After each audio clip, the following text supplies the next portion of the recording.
आंसू इंसानी जिंदगी का एक नहायत कीमती सरमाया है।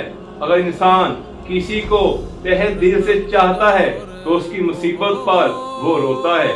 हदीस मुबारका है, अहब्बल्लाहु मन अहब्बा हुसैन, जिसने हुसैन अलैहिस्सलाम से मोहब्बत की तो अल्लाह ताला उससे मोहब्बत करेगा। वाक़या करबला से कब्ल इमाम अली मकाम ने फरमाया, अना कतील अल इबराती ला यज़कुरूनी मोमिनन इल्ला बुका, कि मैं आंसू का शहीद हूँ और मुमकिन ही नहीं कि मोमिन मुझे याद करे और रोए नहीं।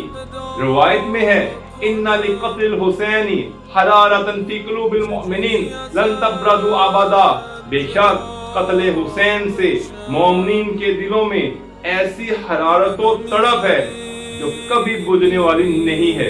एक दफा इमाम ज़ैनुल आबिदीन अलैहिस्सलाम से खादम ने पूछा कि फर्जंदे रसूल आप कब तक रोते रहेंगे? आपने फरमाया कि हजरत याकूब अलैहिस्सलाम के 12 बेटे थे। आप हजरत यूसुफ अलैहिस्सलाम के गम में इस कदर रोए कि आपकी आंखें सफेद हो गई।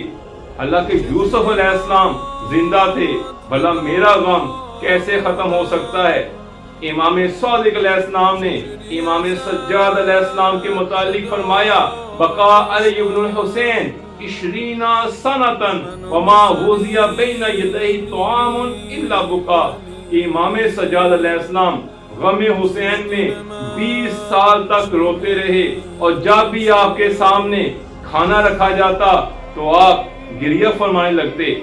इमाम बकर अलैहिस्सलाम ने फरमाया कि ये बात मेरे लिए ज्यादा बाइसे फख्र नहीं है कि मैं आले रसूल हूँ या इमाम वक्त हूँ, बल्कि मेरे लिए ये बात ज्यादा बाइसे फख्र है कि मैं अपने दादा हुसैन अलैहिस्सलाम का अव्वलीन अज़ादार यानी उनके मुतल्लक गम अफसोस करने वाला और आंसू बहाने वाला हूँ।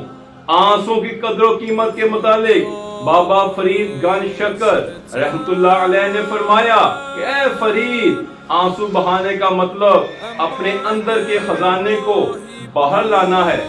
ऐतुल्लाह नासिर मकरम शिराजी का कहना है कि तबलीग का असर तब होता है जब दिल नरम हो, और हमारे पास दिलों को नरम करने के लिए हुसैन अलैहिस्सलाम है।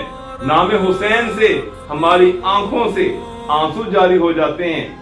ऐतुल्लाह राकी 5000 अहादीस और नहज बलागा के हाफिज से आज तकवा और परहेजगारी की बुलंदी पर फायज से आप गम हुसैन में अपने आंसुओं को सुर्ख रुमाल के साथ साफ करते थे।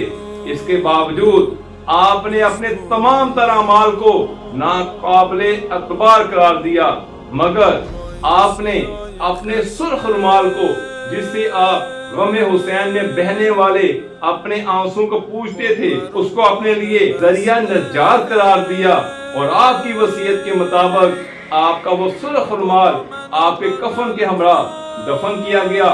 डॉक्टर ताहिरुल कादरी ने गम हुसैन के मुतालिक अपने जज्बात की यूं तर्जुमानी की कि जो गम हुसैन में ना रोए उसे अपने मुकद्दर पर रोना चाहिए। बकौल शायर बेगम कर देता है गम हुसैन, सल्लल्लाहु अलल बाकीन अलल हुसैन। इमाम अली मकाम पर गरिया जारी करने वालों पर सलाम हो, मगर हमें ये बात याद रखनी चाहिए कि गम हुसैन में आंसू बहाना यकीनन मोहब्बत हुसैन है, मगर अपनी जिंदगी को कुरान और सुन्नत के मुताबिक डालना मकसद और पैगाम हुसैन अलैहिस्सलाम है।